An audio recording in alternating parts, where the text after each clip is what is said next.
truly, to be sitting here with both of you today.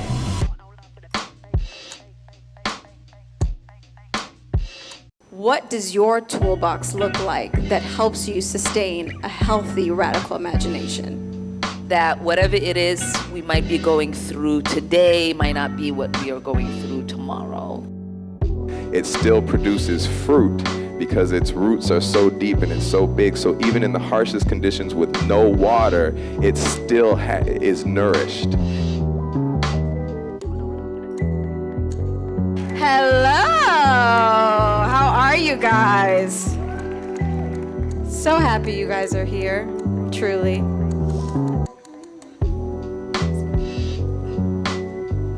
Hello?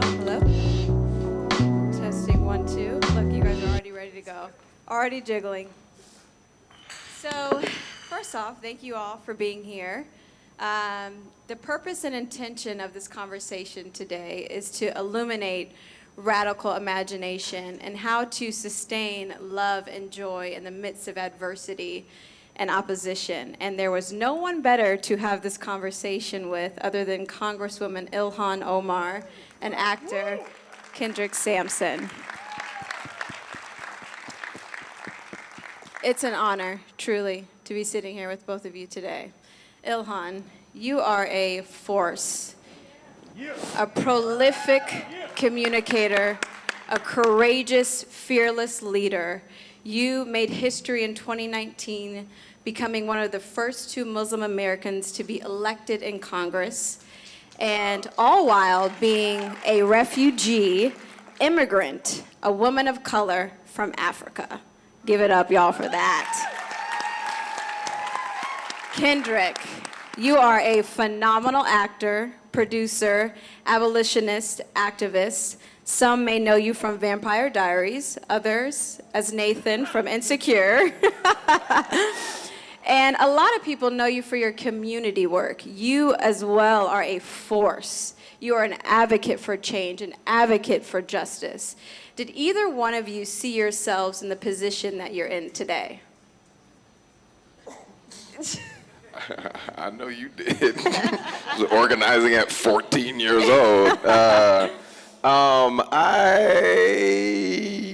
Yes, but I also, as a child, I had a big imagination. Everything that I liked, I liked animals, so I was gonna be a veterinarian.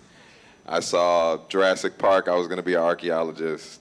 I thought I was gonna be a doctor at some point. Then I realized I could play all of them, so. There you go. It's a lot easier than going through school and stuff like that for each one. So I decided to be an actor. Boom. I didn't Here we really are see, today. but I will say that I always, I don't know that I thought that I was gonna be an activist necessarily, Sure. but I did think that I got to watch a lot of, Malcolm X and Martin Luther King and Roots and a lot of that when I was made to watch it. I had to learn my history. And I always thought to myself, well, what was the outcome of all that? I'm like, at some point, we got to take it up. Some point in your life, you have to. It's probably going to be way, because I thought Martin Luther King and them were like 60, 70. When they started. So, because, they seem like old people when we're young. So I'm like, oh, when I'm 60, 70, maybe I'll stand up for somebody's rights. So it came a little bit sooner than that. So. Well, praise the Lamb. What about you, Ilhan? I didn't, actually. I always knew that I was raised to be active in society.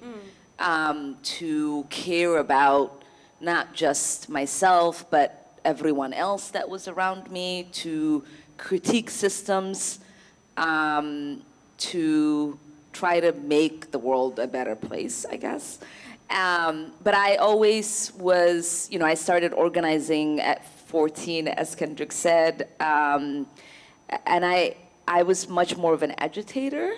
And felt really comfortable in the role of a disturber, but didn't really ever see myself as being in the forefront. So becoming an elected politician was never part of the plan, I actually didn't like those people very much.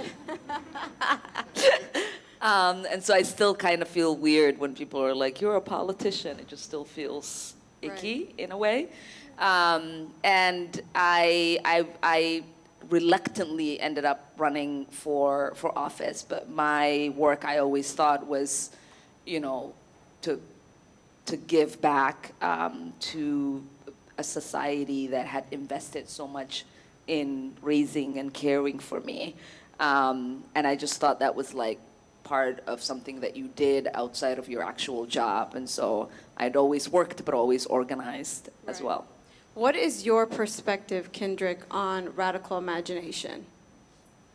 Well, one, I think that's what makes you such a great leader.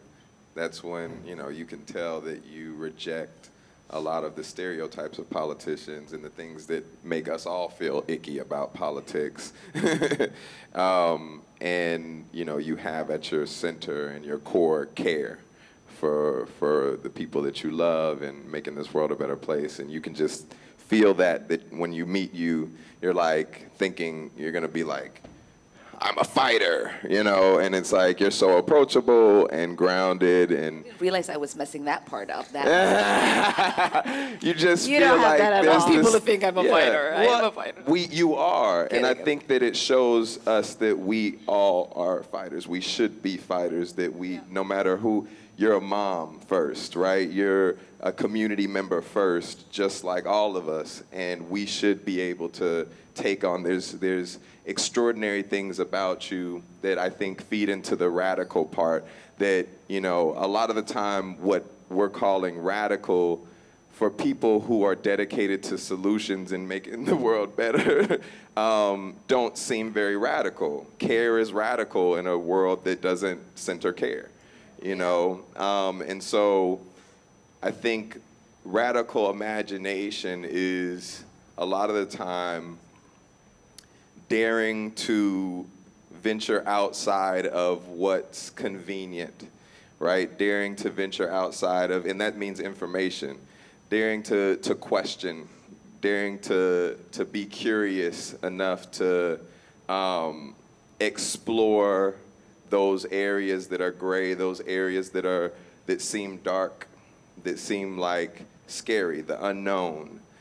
Picking apart conflicts and understanding what part you took in the harm. Yeah. That's radical a lot of the time, that type of accountability and understanding that when I do harm somebody, I have to acknowledge it and be a part of the healing process if they allow me, right? Radical is understanding, when somebody says, what are borders? And being brave enough to say, even if I reject that and say, well, obviously a border is this, and it's like, actually, what are they asking? Yeah. And am I gonna take the time and be daring and curious enough to explore that and why I reject that automatically, right? So I think it's more of an exploration that is usually people are in survival mode, don't have time for. People scare us. I mean, if we really want to get into the history of this country, they scare us out of imagination. They criminalize spirituality. They criminalize healing. They criminalize different forms of healing and therapy and medicine, right? And then just being melanated, black. Criminalize everything. Right. But I think that the radical part of it, usually because the connotation, what they've made, what they've called radical and what they've painted to be radical has been criminalized and demonized as bad, violent, immoral, and negative. But radical just means wildly different. And if you can't see how much terrible things are happening in this world and how much evil is happening in this world, and you're not committed to making things wildly different than they are, then you've been tricked into being complacent and being a part of that machine that makes things, that system that makes things hard for everybody. And I want to take it, and I love that. I think I want to take it back a little bit. Did you all not love that? Love that. Oh my God. I think that a lot of times we are all able to dream big dreams and have these visions. It's one thing to dream, but another to be able to sustain that dream and to sustain that vision. And in order for us to do that, we have to have a healthy thought life.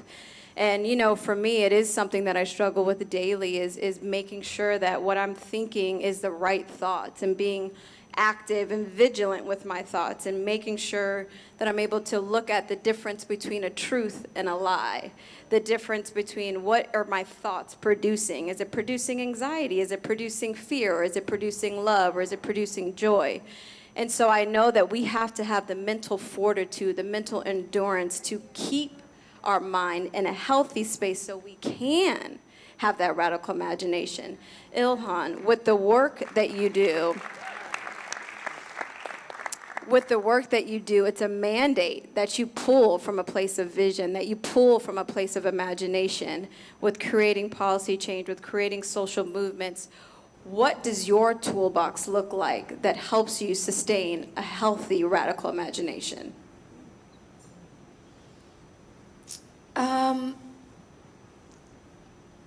I think for me, you know, the big piece to the way I developed my tools was through my upbringing. My father and grandfathers sort of raised us in a way that really invested in our internal liberation. They believed we had to be built like a structure, like a house. You had to have very solid foundation. You had to know who you were, what you were made of, what you were capable of, and really played out a lot of, you know, scary scenarios of the world in which we would be going into, and constantly pushed us and debated with us to be able to bring that core strength that did not break when it was challenged in ways that most people are often not prepared to withstand. And so I tell people all the time, and they're like, you don't seem to be upset by criticism. And I was like, I grew up in a house of criticism. Like, I woke up with criticism, I went to sleep with criticism. So thank you, Mom and Dad. Right? Like, it was a very debate, like, challenging sort of environment to grow up. But it was an environment that really also made us understood that we were loved in ways that was different. Because our parents were showing us that there was a way to love you without the you that is like imaginary, right? Like there's a person, there's a human being in front of you that is developing into something, and whether you like it or not, like, can they be loved, and can you teach them that they can be loved? Wow. And so for me, I was taught that regardless of what I was and who I became, that there was a core group of people that were gonna love me. That's good. And that, I think, is the toolbox that I go into this work. And, you know, I am always the person who's thinking about, like, what is not the easy thing to do, but what is the right thing to do. And how do I infuse my thoughts and ideas into a system that really wasn't, like, built for many of the experiences and identities that I have. A system that doesn't even want me to be visible, or to create visibility for people that they don't deem worthy of the kind of policy changes that we're pushing for. And I really think, like, that piece is important, because as we organize and as we radically reimagine the kind of world we want the kind of world we are living in, the kind of world that we want to create, we have to think about how do we create those building blocks for ourselves and for everyone around us. Because if you are not strong in your core, if you don't have people who are not going to break around you and you're not going to break, then you are able to try to create, I think, bricks for everyone else to be able to build a foundation that will create the kind of structure that we want to create in our society. And I actually saw that. I was in Guatemala last year with a group of other elected officials, and we went to this encampment where this group of families decided to stop a transatlantic mining company from Canada in exploiting their water. They got to a point where they would have water an hour every 48 hours. And they decided, 12 families decided that they were going to take 24-hour, 48-hour shifts blocking the road. And they sustained themselves for 12 years.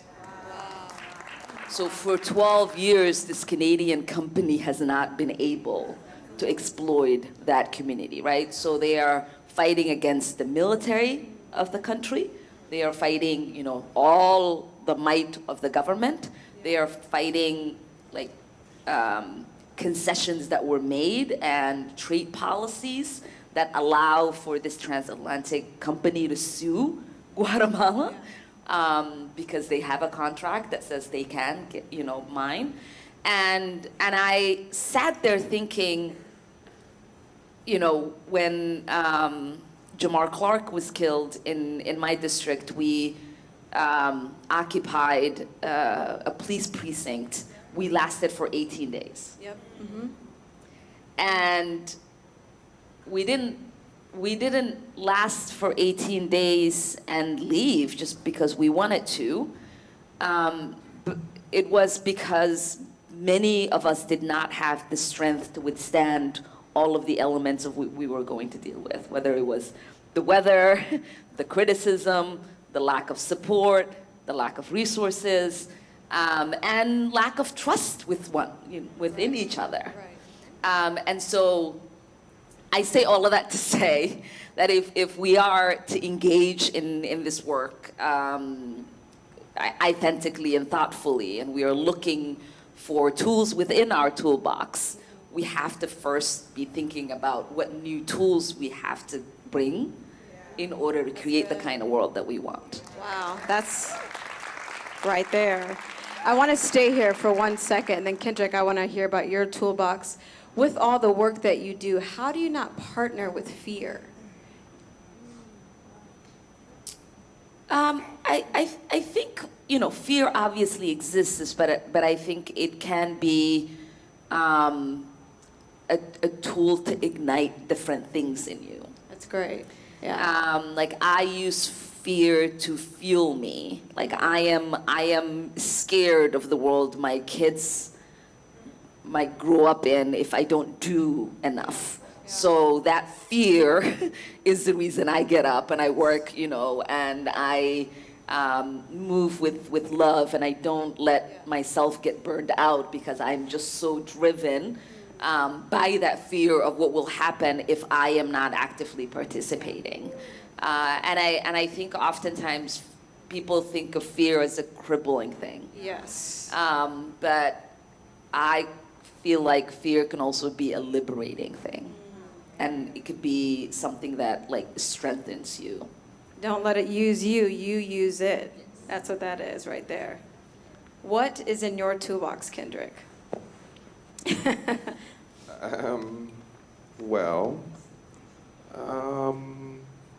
I tend to post thirst trap. Don't listen to him, you guys. And then draw people into the political part and the activism part.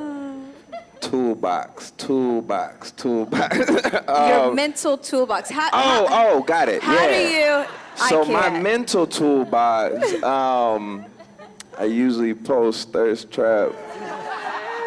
No, I'm done, y'all. I'm done. I have therapy, talk therapy, once a week. If I don't, it's noticeable.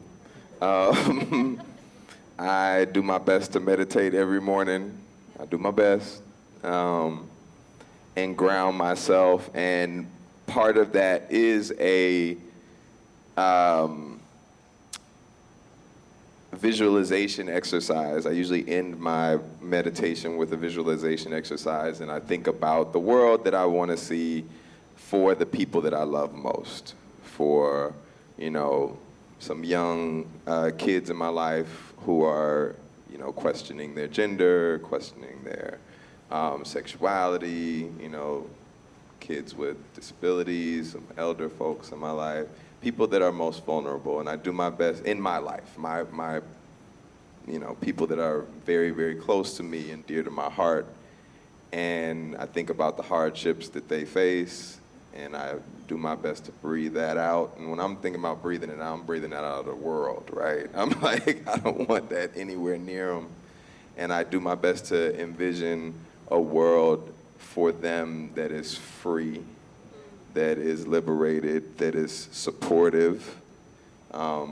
Not that they're still healing, but they have healed, they're thriving. Yeah. And I do my best to remember that my imagination has been colonized. My imagination has been oppressed and suppressed my entire life. So there's no way that I've dismantled all of that in a couple years, in a few years that I've been, studying Black radical, politics and stuff. Now I'm decolonized and woke.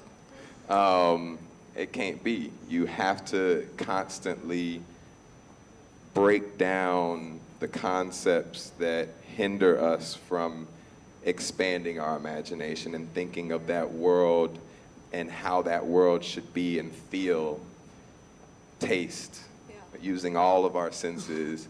And I break that down every day and imagine them even freer and freer. And that's usually the thing that drives me. And that fear of not having that world, that fear of me not participating. Now, I always have to tell myself the movement will move without you, right? Like, you can't let that fear get your ego going like, well, if I don't do it, nobody's gonna do it. The movement has been moving before you got here and will keep moving after. It don't need you, but it can definitely use your help.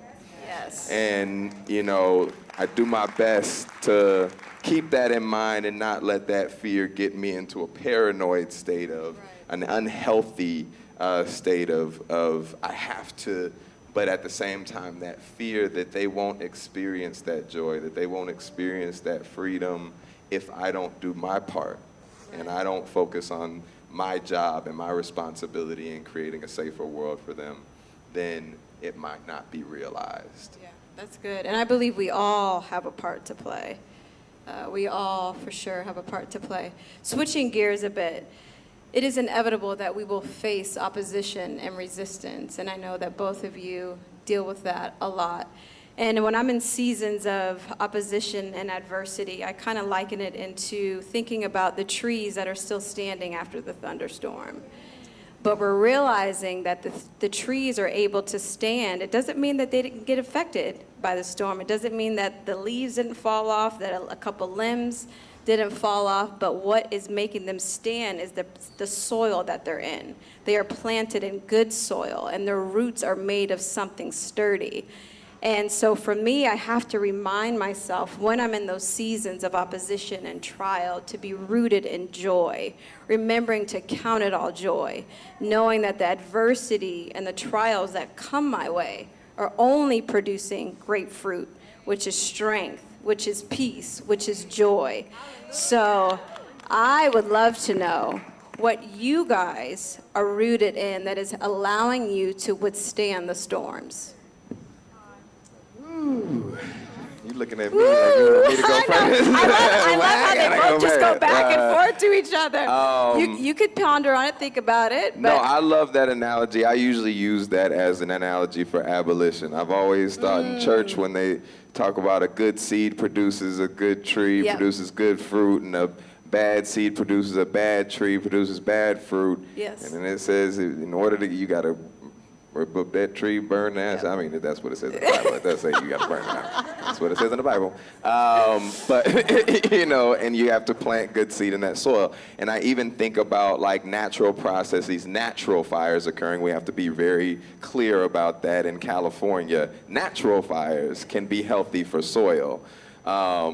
Man-made, you know, yeah, we ain't even got to get into that. But the fire that comes after that, I mean, the soil that comes after that naturally occurring fire is some of the richest soil that you can have. And That's good. And you plant a new seed in that soil, a good seed that will produce good tree root. So.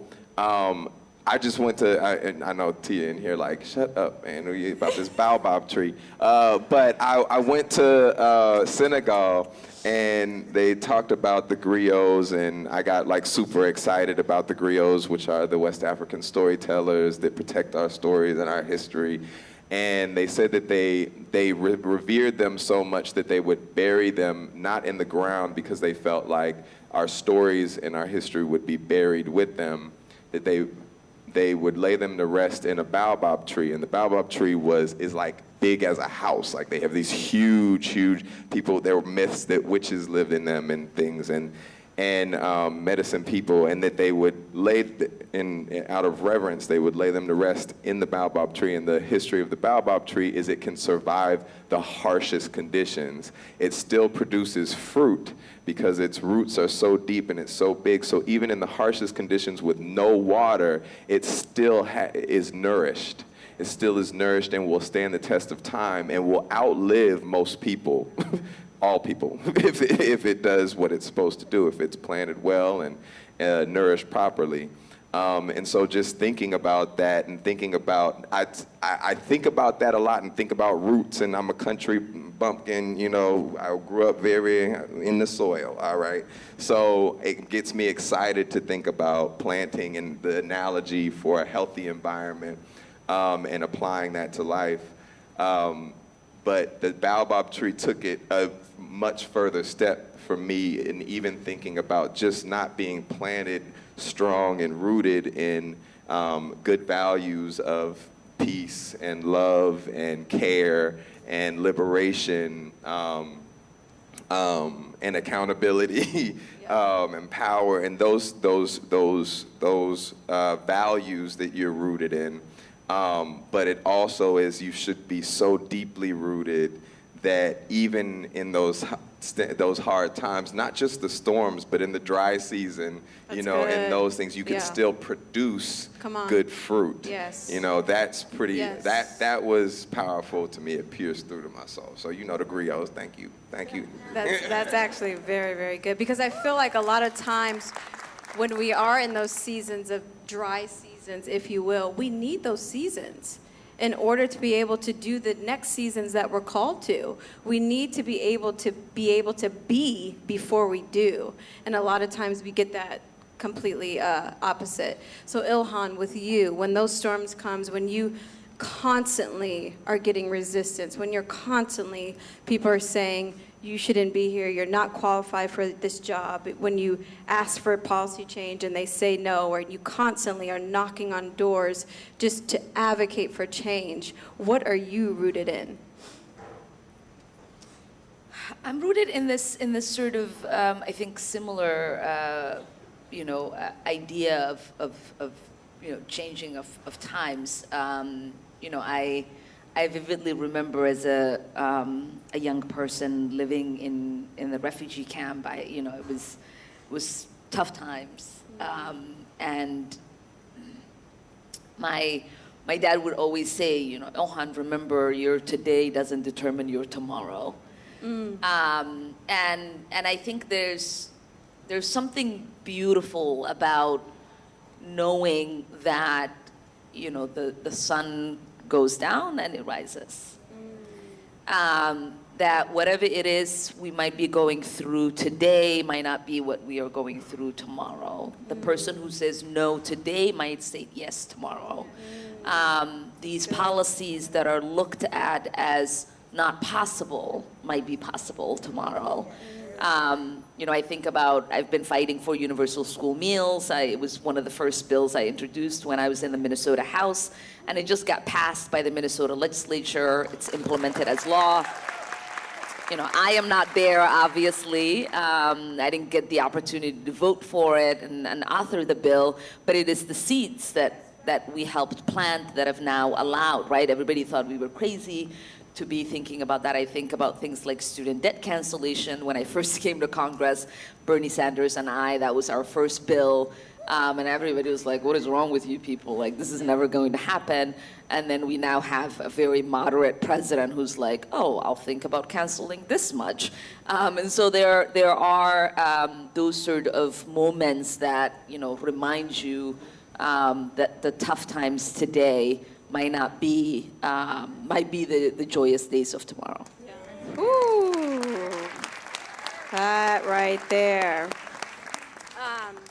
As we know, okay, wow, we have to wrap it up very soon already. Wow, oh no. As we know, just like you were talking about your dark experiences, I think a lot of times we don't realize that their strategies, and all of our strategies should be to be at a place to spread love, to be at a place to spread joy, to be at a place to spread peace, and to spread light and to be a light. And Kendrick, you're a light. Can you elucidate to me some of your dark experiences in your childhood that led you to radical love for the marginalized? Amen. Hey. Well, my childhood was a rough one. I can't. Yeah. Some of those experiences, I speaking of light, and I'm drawn to the dark. I love the dark. I love nighttime. I love, I'm a nocturnal person. I like dark movies. I like dark humor. And a lot of the stuff I experienced, even though I was like devastated at the time, I find hilarious now. And,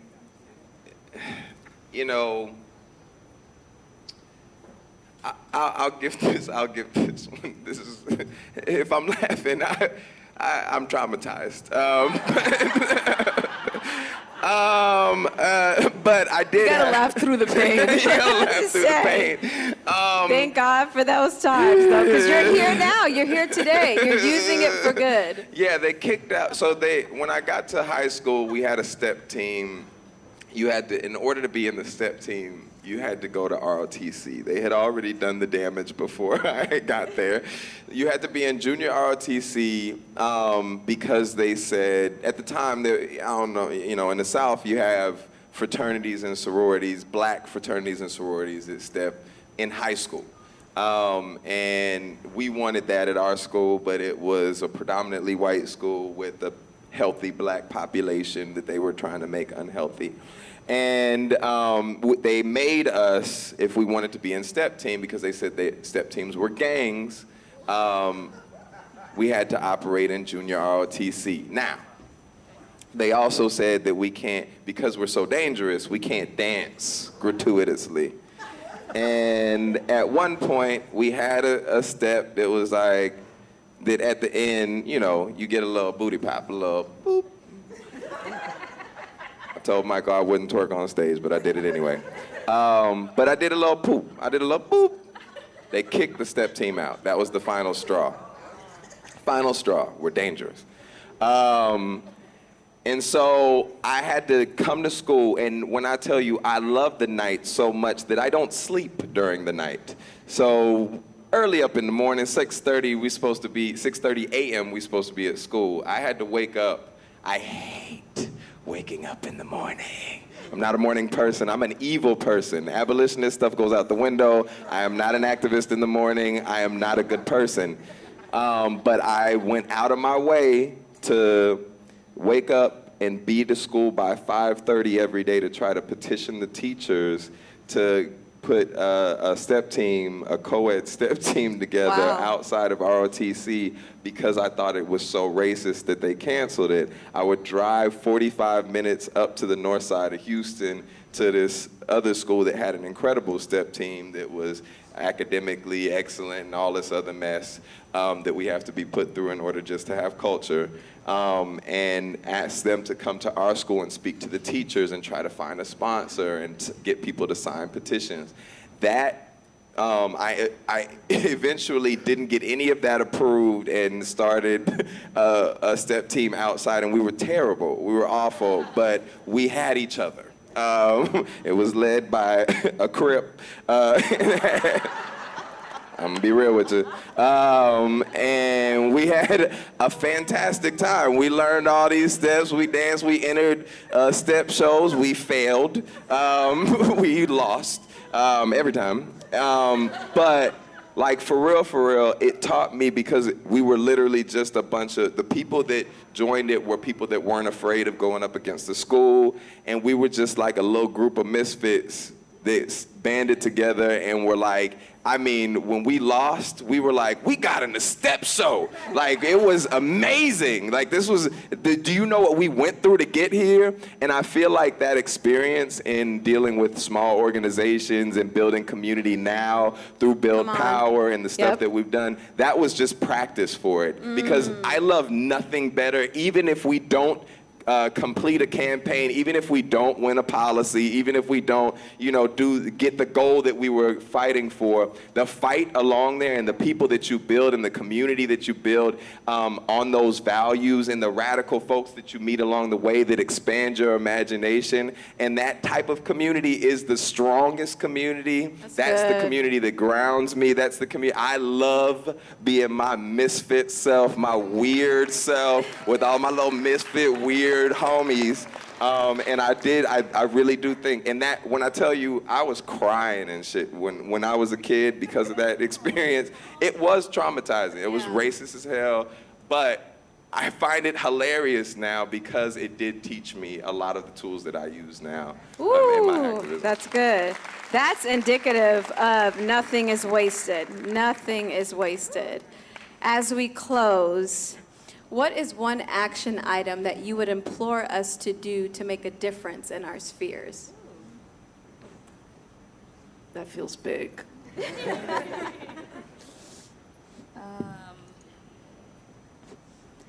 Check in with you. That's great. I think in those quiet moments, there probably will be something burning in you that doesn't feel right about your workplace, about your personal life, your family's life, your community, society at large. And once you identify that thing, fight to change it, because it does multiply. I think, the small story of trying to get your step team has led Kendrick to see the bigger picture and all of the other changes that he can fight for and implore others to. And I think oftentimes we don't see there are small things that need to be changed in our own lives, in our own communities, before we can even think about bigger structural things that we should be fighting for. And once we are grounded in that, then we're unshakable, right? Then we understand, yes, a setback is supposed to happen because it happened, that small thing, right? Yes, mistrust is supposed to happen because it happened at that small thing we were fighting for. Yes, people are going to throw everything at us because they were doing that, when we were trying to get a step team. Of course, they're not going to let us, have a justice system that works for everyone because they wouldn't even let us have a step team. So I think once you start to see that there is an opportunity for you to learn from these small changes that you're making, I think we will collectively be stronger and better and bigger. Wow. That's beautiful. Thank you both for being here, taking the time out to talk, to chat. You both are extraordinary, and we need you guys. So thank you. We got you. We got you guys covered, lifted, and keep on doing the good work and the good trouble. Thank you. Thank you. Ilhan Omar and Kendrick Sampson. Give it up for Thank you, Natalie. guys.